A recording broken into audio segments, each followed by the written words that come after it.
한 번 은혜를 받아 구원을 받으면 나머지는 혼자 힘으로 해야 한다는 것처럼 행동하곤 합니다. 어떤 분들은 천국행 티켓에 만족하고 자신이 원하는 대로 살아갑니다.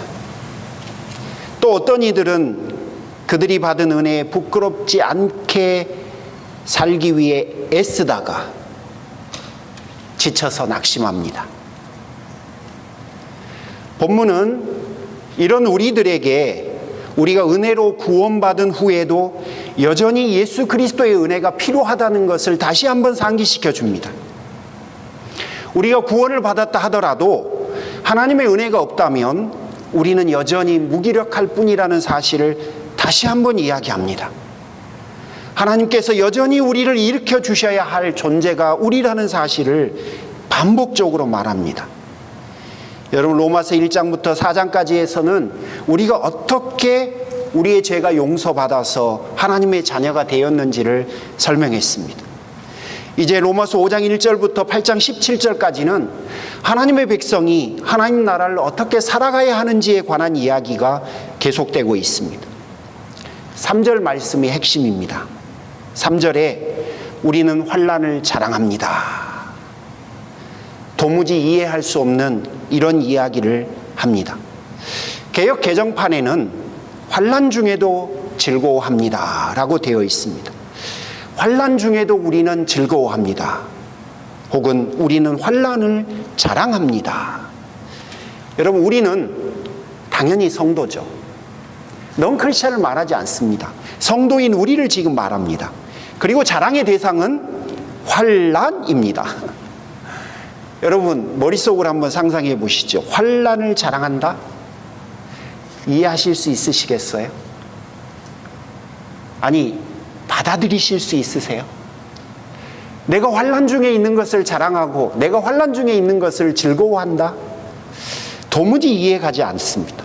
이해가지 않으니 받아들이기도 어려운데 이 이야기를 오늘 우리는 이해하고 받아들이고 해결해야 합니다. 한 걸음 나아가 볼까요? 성도인 우리가 환난을 즐거워한다는 것은요, 성도들의 삶 속에 환난이 있다라는 것을 내포합니다.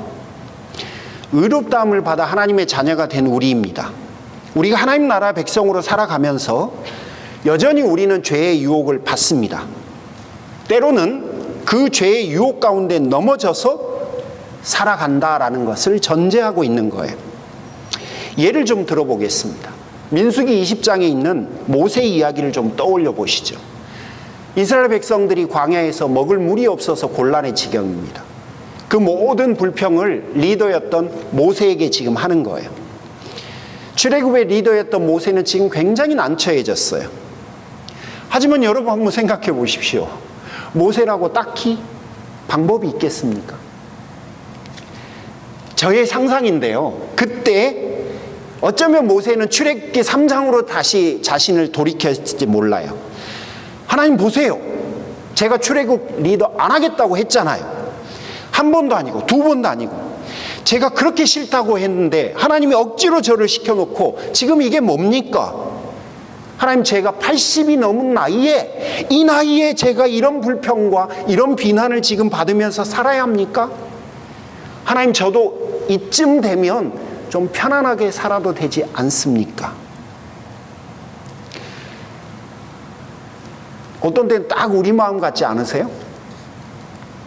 모세는 아마 그런 생각이 들었을지도 모르겠어요. 그래서 그 와중에 모세는 뭐라도 해야 됐어요. 출애굽기에 의하면 장정만 60만 명이 출애굽을 했다고 하니까 이스라엘 백성들의 계산법에 의하면 대부분 곱하기 4를 하지 않습니까? 물론 출애굽한 이후에 숫자의 변동은 좀 있었을 거예요. 그럼에도 불구하고 여러분 그냥 유추해 보면 240만 명의 리더인 거예요. 그러면 그 책임감이 얼마나 대단하겠어요. 그리고 그 240만 명을 이끌어야 할 리더로서의 리더십을 다시 회복해야 될 필요가 있었겠죠. 그래서인지 그 다음 스토리부터는 모세의 잘못된 행동이 반영이 됩니다. 하나님은 바위를 향해서 명령하라고 이야기합니다. 명령하면 내가 물을 주겠다 약속을 해요. 근데 모세가 한 선택은 뭐였죠? 지팡이를 들더니 앞으로 내밀더니 그 반석을 2번 톡톡 쳤어요. 그것까지는 괜찮아요. 그런데 10절에 뭐라고 그러냐면 그 지팡이를 내밀어 물을 톡톡 치기 전에 뭐라고 하냐면 우리라고 하는 것은 모세와 아론을 지칭해요. 우리가 이 반석에서 오늘 너희에게 물을 주리라 라고 이야기를 해요. 자, 12절에 하나님께서 모세의 행동을 이렇게 말씀하셔요. 모세, 너가 한 행동의 동기는 나를 믿지 못한 것이었고 그 결과 너는 나의 거룩과 영광을 앗아갔다라고 이야기를 해요. 이 일의 사건의 결과 모세의 리더십은 회복됐을지 모르겠어요. 얼마나 멋지겠어요. 240만 명이 보는 앞에서 내가 너희에게 물을 주리라 라고 하고 반석을 2번 쳤는데 쫙 물이 나온 거예요. 짐승들이 먹었을 거고요. 그 백성들이 먹고서 얼마나 기뻐하고 얼마나 모세를 칭송했겠어요. 하지만 그 일 때문에 하나님이 계획하셨던 하나님의 거룩은 드러나지 못했습니다. 모세가 빼앗아 간 거죠. 결과적으로 모세는 가나안 땅을 들어갈 수가 없게 됐습니다. 이 이야기에서 여러분 제가 드리고 싶은 이야기는 뭐냐면요, 우리도 모세처럼 어떤 경우에는 하나님의 일을 하면서도 하나님의 이름을 모독할 수 있습니다. 하나님의 일을 하면서도 하나님을 모독할 수 있다는 거예요. 오늘 모세처럼요. 우리 일상에서 이런 일들은 너무 많이 일어나는 것 같아요. 사람들과 어울려서 가벼운 대화를 하는 도중에 여러분, 우리는 하나님을 모독하기도 합니다. 하나님의 말씀보다는 나의 신념과 내가 소원하는 그 가치를 더 귀하게 여길 때도 우리는 있습니다. 우리 자녀들의 특별 활동을 우리는 주일 예배나 우리 가족의 행사를 주일 예배보다 어떤 때는 더 우선할 때도 있습니다. 여러분, 우리는 그래요. 하나님의 자녀가 된 이후에도 우리는 그렇습니다. 죄사함을 받은 성도도 여러분, 하나님 앞에 죄를 다시 지을 수가 있어요. 이게 바로 오늘 본문이 우리에게 처음 내포하는 의미입니다. 자, 그러면 범죄하고 난 후에 내가 비록 성도인데도 불구하고 내가 범죄할 수 있고 내가 하나님을 모독할 수도 있어요. 우리는 항상 그런 가능성에 노출되어 있어요. 그러면 그것을 인정하는 것으로 끝이어서는 안 되잖아요. 그걸 어떻게 해야 돼요? 그 다음은 우리 어떻게 해야 할까요? 첫 번째는 이 사실을 하나님께 정직하게 고백해야 합니다. 이런 이야기를 여러분에게 나눌 때마다 여러분 감정 중에서 생겨나는 감정 하나가 아마 죄책감이실 거예요. 다른 사람들은 잘하는 것 같은데 나는 왜 맨날 이 모양이지? 뭐 이런 죄책감들이 생기실 거예요. 그러나 여러분, 나만 그런 게 아니라요, 우리 모두가 다 그래요. 여러분만 그러시는 게 아니라요, 목사인 저를 포함해서 우리 모두가 다 그래요. 제가 지금 이 이야기를 여러분에게 드리고 있는 거는요, 여러분의 죄책감을 자극하려는 게 아니에요. 여러분, 그건 옳지 않아요. 우리의 본래 모습이 그렇다는 것을 상기시켜 드리려고 하는 거예요. 성도도 죄를 지을 수 있습니다. 누구나 다 그렇습니다. 두 번째는요, 죄를 죄로 인정하셔야 합니다. 내가 한 행동이 하나님 앞에 죄였다는 사실을 인정해야 해요.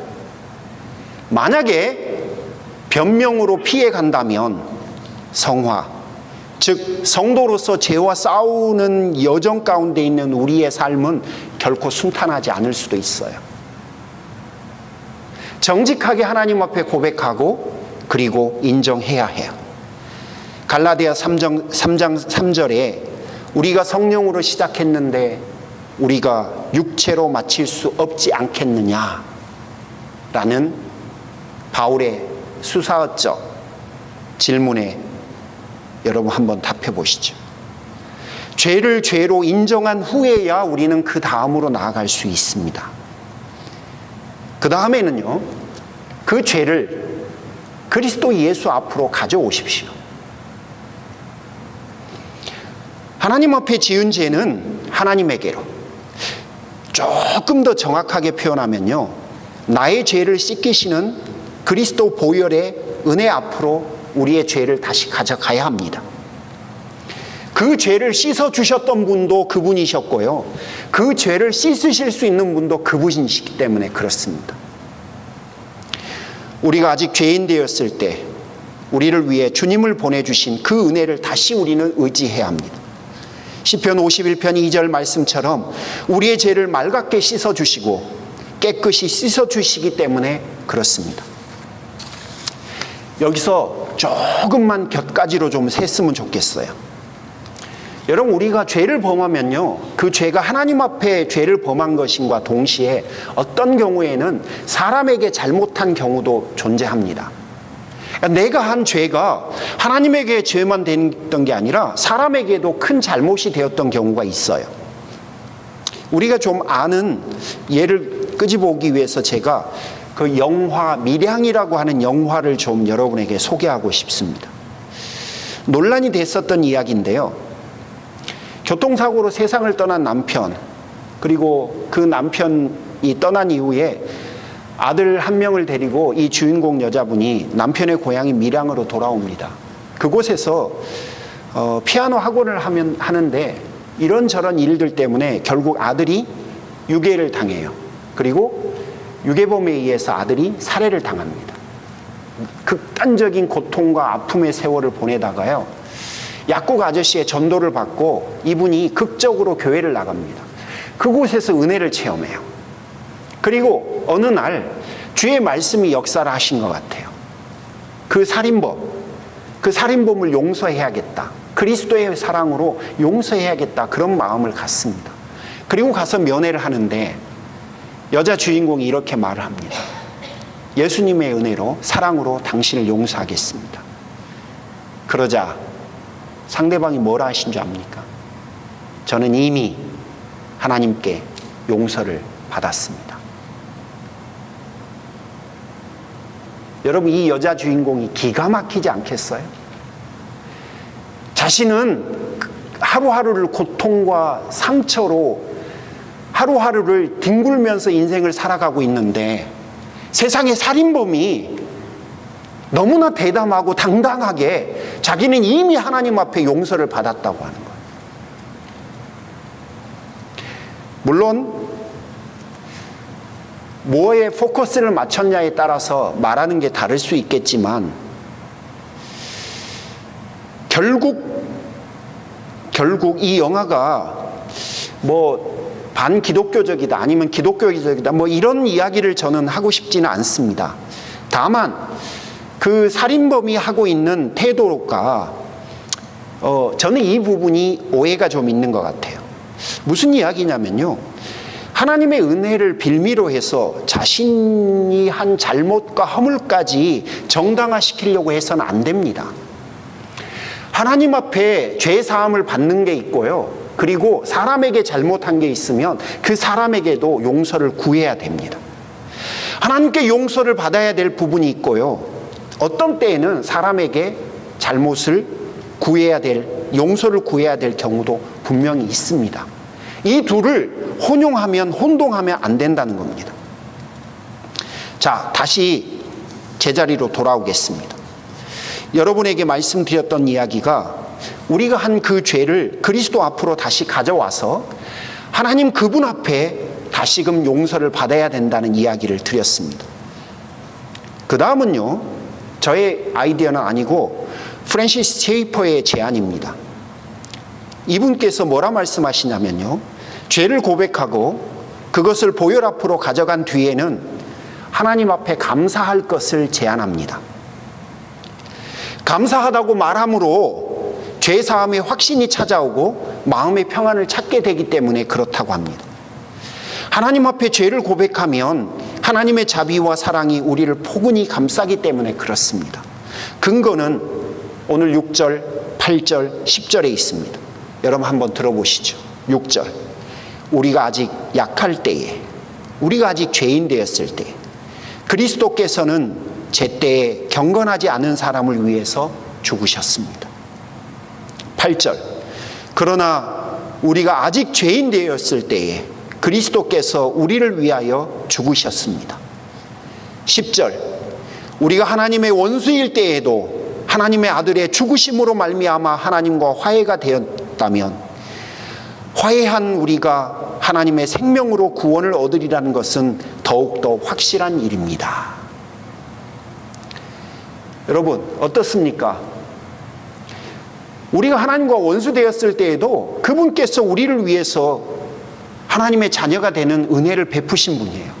그런데 이제 우리가 하나님의 자녀가 되온 이후에 우리가 범죄했고 또 그 사실을 하나님 앞에 인정하고 그분 앞에 다시금 죄사함의 은혜를 구하는데 그분이 우리에게 그 은혜를 다시 베푸지 않으실 이유가 없다는 이야기예요. 이 근거를 가지고 이 약속을 가지고 하나님 앞에 가서 확신을 가지라는 겁니다. 우리의 죄가 다시 사함을 받을 수 있다는 그 확신을 가지고 하나님 앞에 감사를 드리라는 이야기예요.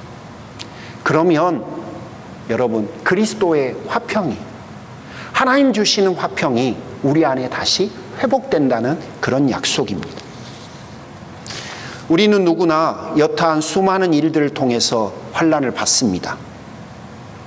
그 환난 속에는 우리가 하나님 앞에 죄를 짓는 것 또한 포함이 됩니다. 여러분 우리가 은혜를 덜 받아서 환난을 받는 게 아니에요. 우리가 구원을 받지 못해서 우리가 죄를 짓는 거 절대 아니에요. 우리가 하나님의 자녀가 되어도 우리의 부족함 때문에 하나님 나라 백성으로 아무리 열심히 살아가려고 해도 우리의 연약함 때문에 우리는 넘어지고 쓰러질 수 있어요. 그저 우리가 우리이기 때문에 그런 거예요. 그럼에도 불구하고 여러분 우리는 예수 그리스도로 인해 완전히 새로운 삶으로 인도된 사람들입니다. 세상 속에 살면서 압박감을 느껴요. 하지만 즐거운 확신을 가지고 살아가시기를 바랍니다. 여러분에게 세 가지 겉면의 말씀을 드리고 싶어요. 첫 번째는 죄에 대해서는 심각하게 받아들이셔야 돼요. 여러분이 아무리 죄를 지을 수 있다고 해도 죄에 대해서는 심각하셔야 합니다. 그러나 보혈의 근거에서 용서받을 수 있다는 확신을 계속해서 유지하십시오. 목사님 저더러 후한무치한 사람이 되라는 겁니까? 아니에요. 그런 말이 아니에요. 뻔뻔스럽게 인생을 살라는 말이 아니에요. 그게 아니라요, 우리를 위해서 베풀어 주신 예수 그리스도의 보혈의 은혜를 여러분이 누리면서 살라는 이야기입니다. 그 은혜가 여러분의 인생 가운데 있다는 사실을 다시 알려드리고 싶은 거예요. 그 은혜를 마음껏 누리라는 겁니다. 죄의 짐을 고통스럽게 느끼는 과정도 필요하겠죠. 내가 범죄한 이후에 다윗과 같이 고통하면서 그분 앞에 모든 그 심정을 토로하는 그런 과정이 필요하겠죠. 하지만 동시에 우리를 건지시겠다는 그 주님의 약속을 감사로 받는 삶이 여러분에게 있는 거예요. 그래야 우리의 삶은 조금씩 죄를 덜 짓는 방향으로 나아갈 수 있지 않겠습니까? 두 번째 권면은요, 믿음으로 싸우라는 겁니다. 믿음으로 싸우라는 거예요. 본문을 묵상하다 떠오르는 본문이 에베소서 6장 13절이었습니다. 하나님의 전신갑주를 입으라. 그리고 16절에 가면 믿음의 방패를 손에 들라라고 되어 있어요. 여러분, 우리는 믿음으로 성도가 되었고요, 또 하나님 나라 백성으로서 지금을 믿음으로 살아가는 거예요. 그래서 우리는 믿음으로 시작되었고 믿음으로 지금 살아가고 있고 믿음으로 마쳐야 되는 거예요. 예수님을 닮아가는 과정에 있는 우리에게 가장 빈번한 조롱이 뭔지 아십니까? 항상 사단이 우리를 향해서 하는 조롱은 뭐냐면 너희 믿음이 고작 그 정도냐는 거예요. 너는 그것밖에 안 되는 존재라는 거예요. 너가 뛰어봐야 그 정도밖에 안 된다는 거예요. 사단은 항상 여러분 나를 공격해요. 내 믿음, 내 삶, 내가 한 선택, 내가 한 언행, 이거를 공격합니다. 절대 예수 그리스도를 공격하지는 못해요. 여기서 여러분의 통찰이 좀 임했으면 좋겠어요. 여러분, 내가 부족한 거지요. 우리에게 주신 그 믿음이 부족한 건 절대 아니에요. 그래서 그 공격에 쓰러지지 말라는 거예요. 믿음의 방패를 들고 싸우라는 겁니다. 맞아, 나는 모자라. 나는 연약해. 나는 부족해. 나는 쓰러져요. 하지만 믿음은 안 그래요. 그래서 그 믿음의 방패를 가지고 여러분 살아가셨으면 좋겠어요. 우리가 믿음으로 구원받았고 우리가 믿음으로 살아가는 사람들이지 나의 나됨을 자랑하면서 살아가는 사람이 절대 아니에요. 따라서 여러분 오늘 말씀을 기억해 주십시오. 믿음의 방패를 가지고 살아가십시오. 에베소서 5장 18절에 성령 충만을 받으라 이렇게 우리에게 용기를 줘요. 성령님의 영향 아래로 들어가서 살라는 이야기고요. 로마서 8장에서는 이 주제에 대해서 계속해서 이야기합니다. 여러분 그때 다시 한번 말씀드리겠습니다. 마지막 세 번째는요, 고민스러운 이야기입니다. 우리가 용서받았잖아요. 그러면 이제는 용서해야 할 때입니다. 우리 모두는 하나님께 용서를 받았습니다. 하나님의 자녀가 된 이후에도 지금 여전히 용서를 받으며 살아가고 있습니다. 우리는 한마디로 사실 엉망진창입니다. 그럼에도 우리는 계속 앞으로도 용서를 받아야만 될 겁니다. 자, 여러분 이제 그 은혜를 가지고 주위를 한번 둘러보십시오. 별의별 사람들이 다 있는 거 저도 압니다. 별의별 희한한 일들이 여러분 삶의 주위에서 일어나고 있는 것도 전 잘 압니다. 제 삶의 주위에도 그렇거든요. 이해 안 가는 말과 이해 안 가는 행동과 이해 안 가는 사람들 정말 많아요. 지금까지 살아오면서 그랬습니다. 어떤 때는 이해하려고 하는 마음까지도 접어버리게 만드는 분들도 계셨어요. 네, 제가 여러분에게 드리고 싶은 요청은 그런 일들을 바라볼 때 너무 깔끔한 시선으로만 보지 말자는 겁니다. 여러분도 용서를 받아서 오늘 살아가고 있으니까요. 앞으로도 우리는 용서를 받으면서 살아갈 수 있거든요. 용서를 받았으니 이제는 용서를 해야 될 필요가 있지 않겠습니까? 전에도 여러 번 말씀드렸던 기억이 나요. 여러분 주위에 계신 분들은요, 사실은 나와 인생을 함께 살아가라고 하나님께서 주신 선물들이에요. 귀찮고 나를 힘들게 하고 나를 괴롭히는 사람들이 아니라 나의 인생을 지금 함께, 나의 인생의 스토리를 지금 함께 써가지고 있는 하나님의 선물들이라니까요. 근데 마음에 안 든다고 한 분 커트 시켜가 보십시오. 여러분이 아마 인생을 마감할 즈음 때면 주변에 한 명도 남아있지 않을 거예요. 용서를 받았으니 이제는 용서를 해야 합니다. 마무리를 하고 싶습니다. 제가 초등학교 때 학교를 오고 가고 하다 보면요, 다리 밑에 큰 웅덩이가 있었어요. 개울이 이렇게 가다가 웅덩이가 크게 파여 있습니다. 이곳이 초등학교 때 저희들의 놀이터였습니다. 높이가 한 3m쯤 되는 바위가 하나 있었는데요, 거기서 다이빙을 하면요 진짜 짜릿합니다. 여러분 한번 상상해 보시면 좋겠어요. 그리고요, 용기 있는 애들은요 다리까지 올라갑니다. 거기는 한 5m, 6m 정도 돼요.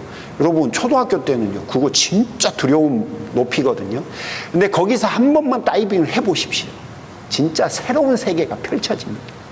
그 짜릿함은요 뭘로 표현할 길이 없어요. 그러니 또 올라가서 다이빙하고 또 올라가서 다이빙하고 그러다 보면요, 용기가 없어서 다이빙을 못 하다가요, 너무너무 좋아하는 걸 보고 자기도 한번 해보고 싶어 하는 용기를 내는 친구들이 있어요. 근데 올라와서 막상 아래를 보면 어떻습니까? 이게 다리를 막 붙잡고 주저하면서 다이빙을 못 하죠. 그러다 결국은 뒷걸음질 치고 결국은 다이빙을 못하는 친구들도 있기도 해요. 정말 한 번만 뛰어내려 보면 신세계가 펼쳐지는데도 그걸 결국은 못하는 친구들도 있습니다. 신앙생활, 성령님의 임재, 신실한 크리스찬이 되는 것, 또 건강한 교회가 되는 그 모든 여정들, 이런 이야기들 여러분 수도 없이 들으실 때요, 저도 옛날에 그런 생각이 들었는데, 내가 하나님하고 예수님하고 조금만 더 가까워지면 괜히 그분의 은혜가 나한테 막 엄청 임해갖고 또 그분이 나는 어느 날 그냥 선교사로 나가라 뭐 이런 콜링이 임할까 막 두렵기도 하고, 또 어떤 분들은 막 집 팔아서 교회에다 헌금해라 막 그럴 것 같아서 막 겁도 나고. 여러분 다 그거 기우십니다. 제가요, 장담은 못하지만 거의 확신컨대 그런 일은 안 일어날 거예요. 주님께서 여러분에게 선교사로 부르시고 또 여러분 집을 팔라고 막 그런 말씀은 거의 없으실 거예요. 여러분, 주님이 여러분에게 베푸시는 은혜들은요, 선교사로 부르시기 위해서가 아니라요, 하나님 나라 백성의 삶을 마음껏 누리고 즐기라고 그분이 주시는 거예요. 그래서 저는 여러분이 한 걸음만 가까이 오셨으면 좋겠어요. 한 걸음만. 오늘 말씀도 여러분이 받으셔서 한 개만 여러분 걸로 소화하셨으면 좋겠어요. 그래서 그분이 여러분에게 주시고자 하는 하나님 나라 백성으로서 하나님 나라를 살아가실 때 수없이 많이 누리는, 부딪히는 그런 환난과 또 범죄함 속에서 여러분에게 주시고자 하는 그 은혜를 한 가지만 받아서 여러분이 누리셨으면 좋겠어요. 여러분 걱정하지 마세요. 선교사를 안 부르실 거예요. 여러분 걱정하지 마세요. 여러분 집 팔라고 안 하실 거예요. 교회 와서 더 봉사라고 안 하실 거예요. 아마 그저 은혜만 누리십시오. 은혜만 누리십시오. 사랑하는 성도 여러분, 한 걸음만 가까이 가시면요, 새로운 신세계가 펼쳐지실 겁니다. 여러분 모두가 그런 은혜를 받기를 주님의 이름으로 축복합니다. 기도하겠습니다. 주님, 사랑하는 성도들에게